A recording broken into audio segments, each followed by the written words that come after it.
Mtengo wa chimanga wakwera ndi 8% pa kilogramu iliyonse mwezi wa Julayi chifukwa madera ena m'dziko muno ayamba kumaliza chakudya chimanga chimene anakolola.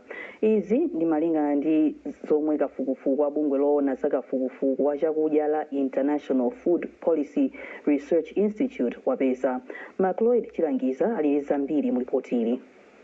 Ngakhale kuti mtengo wa chimangawo ukuonetsa kuti wakwera mu mweziwu, unakalibe otsikirako poyerekeza ndi mtengo wa 900 kwacha omwe boma lidakhazikitsa, zomwe zikuzetsa nkhawa pakati pa alimi. Malingana ndi ripoti ili, mtengo wa chimanga unalokwera kwambiri mchigawo chakummwera, pomwe kilogramu imodzi imagulitsidwa pa mtengo wa 866 kwacha poyerekeza ndi 773 kwacha mchigawo chapakati, komanso mtengo wa 618 kwacha mchigawo chakumpoto. Polankhulapo, mtsogoleri wa bungwe la Grain Traders Association of Malawi, Grace Mijiga, anati ngakhale mitengo yakwera ikadali yotsika, zomwe zingakhudza ulimi wa chimanga mu nyengo ya ulimi ya 2026 kufikira chaka cha 2027. Kuti situation si yabwino kwa mulimi chifukwa chinene chilungamo kuti mbali ina mulimi wafinyika chifukwa ngati even INFI yakunga mitengo ya 900 zikutanthauza kuti kwa mulimi angula less than 800. Chifukwa chakuti kuti munthu akagulitsa 900 ndekuti amene waikapo transport plus ka profit kake kamene iye akulinga. Ndiye kwa mulimi kuti agulitsira lero ujeni chimanga kuchepera pa 800 mwanjira yasangogulitsa chifukwa kuti wazingwa angobwenzeretsako mwina imene anayika kapenanso mwina atelosi. Mmodzi wa akuluakulu kundambi yachitukuko mu sinodi ya Livingstonia, Akeni Sakala, anachenjezanso kuti mitengo yotsikayi ikupereka chiopsezo kwa alimi pamene akukonzekera nyengo ya ulimi ya chaka chamawa. Pakali pano chikuchepa mitengo ikumakwera. Nde kunoku kumpoto chimanga chitakayipo chambiri ena kukowaso kumene ena sanamalise kukolola nchifake mitengo ndiyotsikirako pang'ono koma nthawi ndikupitayi chizikwera chokha chimanga chifukwa kuti chizichepa anthu akugula ena kugulira anthu pakali pano. Chimanga chikuonesa kuti anthu akugula kwambiri ena akugula kuti achisunge vena ukula kuti ayindikandeza kuse patsogolo vena kungachisungabe ndi chikumachepera chimanga icho pamsika ndi mitengo ena ukwera kumene moti kufika mwezi wa mawa mwina kusokwera kuchosa kutoka mwezi panjira pakali pano. Nkhawazi zikubweranso pamene Amalawi okwanira 2.6 miliyoni ali pa chiopsezo chokumana ndi vuto la njala kuyambira mwezi wa Seputembala chaka chino. Pakadali pano boma la Malawi lapereka ndalama zokwanira 100 biliyoni kwacha ku bungwe la National Food Reserve Agency kuti ligule chimanga chokwanira matani 108,000 pofuna kuthana ndi vuto la njala. Padakali pano mlingo wakukwera mtengo wa katundu watsika kufika pa 20.8% mwezi wa Julayi kuchoka pa 21.1% mwezi wa June. Izi ndi malinga ndi kalata imene bungwe la National Statistical Office yatulutsa. Izi zikutanthauza kuti ngakhale mtengo ya katundu yakhale kukwera, kakweredwe kake kalinachepa mweziwu. Mlingowu wakhala ukutsika kuyambira mwezi wa Oktoba chaka chatha pamene unali pa 29.11%. Koma kodi anthu ogula katundu ayilandira bwanji nkhani? Isaac Salima anayankhula ndi mkulu wa bungwe la Kama a John Kapito. Asize kumasula chilichonse akanakhala kuti inflation imamatulira mitengo kusika ndi kuti bwenzi pakali panopa Malawi ataonapo zinthu zimakhala kuti munthu ukuzionazo kuti utenga ndalama yochepa inflation ikumamasula kuti utenga ndalama yayikulu koma ukatenga zinthu zochepa kumisika ndi kumasula kwa inflation. Ndi pakali panopa Malawi sikuti ndalama akuona kuti akutenga ndalama zochepa ndikabwera ndi katundu ochokayi chimene chikuchitikako ndi chakuti katunduyo akukhalabe kuti ndi wokwera. Ndi kana mafigazi amene wakutuluka sikuti consumer akuonapo china chilichonse china chake chikumasulira kwenikweni andikuganiza kuti makamaka inflation imeneyi kwambiri uko basket ya chakudya makamaka chimanga koma tisayiwale kunena kuti posachedwa apa tiwonanso kuti chimanga chikukhala chikukwera kuchokera mwina mseptemba mukupita uko chikamba kuti chiyamba kwenoyo koma zimatenga nthawi even atakhala kuti inflation iyo yafika ndi 5% zimatenga nthawi yayitali. Papita zaka ziwiri tsopano bungwe la Anti-Corruption Bureau ACB lilibe mkulu woyendetsa bungweli kukhazikika zimene zadandaulitsa anthu ambiri oona za ulamuliro wabwino. Izi zikuchitika pamene boma lanena kuti liyambiranso kusaka munthu woti alowe pa udindowu chifukwa anthu onse amene anachita nawo ma interview sanapambane.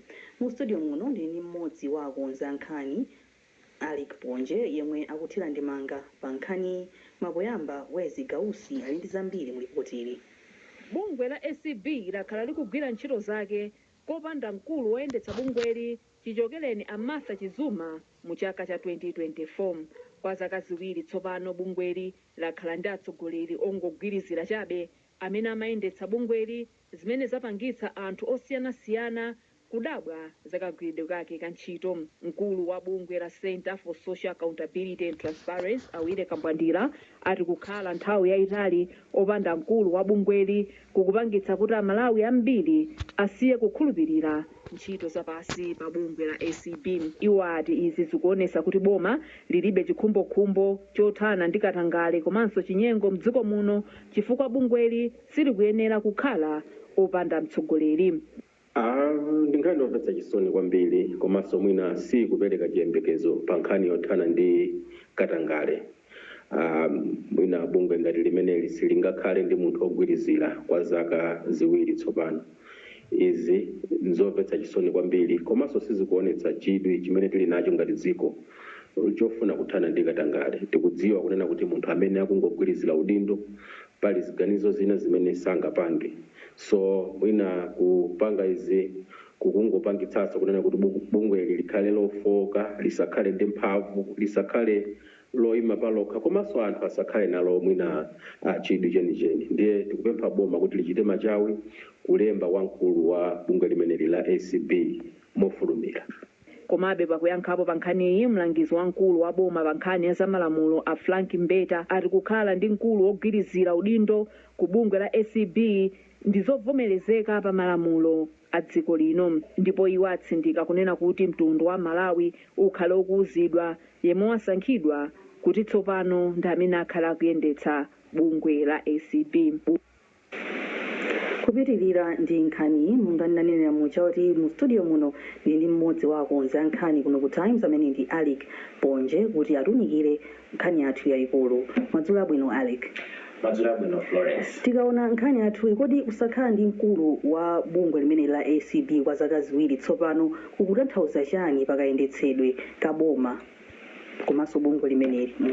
ACB bungwe lothana ndi ziphuphu ndi katangale ndi limodzi mwa mabungwe aboma amene alikufunika kwambiri makamaka kudziko la Malawi limene tikakambirana ndi nkhani zakatangale ziphuphu ndi katangale kuti zikuchulukirabe.